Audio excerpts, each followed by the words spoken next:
Малик Карим родился в Дербенте в семье кавказских евреев.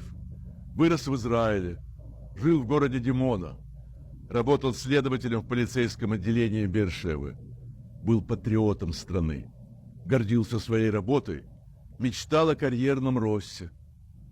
В ночь на 7 октября старший сержант Малик Карим дежурил на музыкальном фестивале у кибуца Реим.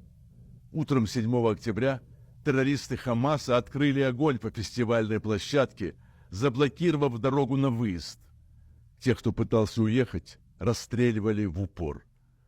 Малик перекрыл дорогу террористам полицейской машиной. Он и еще несколько полицейских вели из нее огонь, сдерживая натиск боевиков.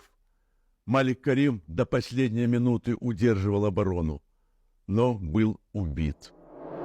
Малик Карим, 32 года. Его убил Хамас 7 октября 2023 года.